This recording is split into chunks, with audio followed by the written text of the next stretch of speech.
ఇప్పుడు మీ అన్నయ్యని డబ్బులు అడగడం ఎందుకన్నా, మనకి ఎలాగో ఎవరు సహాయం చేయరు. నీకు మా అన్నయ్య కోసం తెలియదురా, నాకు కష్టం అంటే చాలా ముందు ఉంటాడు. పద ముందు లోపలికి వెళ్దాం. రాచిన్న అక్కడే ఉండిపోయారే, లోపలికి రండి. వదిన అన్నయ్య లేరా? ఇప్పుడే బయటికి వెళ్ళారు చిన్న, మీరు కూర్చోండి, అన్నీకి నేను కాల్ చేస్తాను.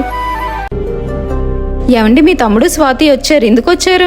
అదా వాళ్ళకి అమౌంట్ ఏదో కావాలంటే దానికోసం వచ్చారా. మీరు ఇస్తానన్నారా ఏంటి? నేనెందుకు అలా అంటాను, డైరెక్ట్ గా మొహం మీద ఇవ్వనంటే బాగోదు కదా. నేను వస్తున్నానని చెప్పి వాళ్ళని కూర్చోబెట్టు, చూసి వాళ్ళే వెళ్ళిపోతారు. ఇంతకీ వాళ్ళకి తాగడానికి ఏమైనా ఇచ్చావా?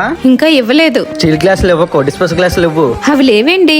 వాళ్ళ ముఖానికి ఏమి ఇవ్వకపోయినా పర్లేదులే. సరే అండి. చిన్న, మీ అన్ని కాల్ చేశాను, 5 నిమిషాల్లో వస్తానన్నారు. అలాగే వదిన. ఏమండి, వచ్చేస్తాడు రా, కొంచెం ఉప్పు పట్టు.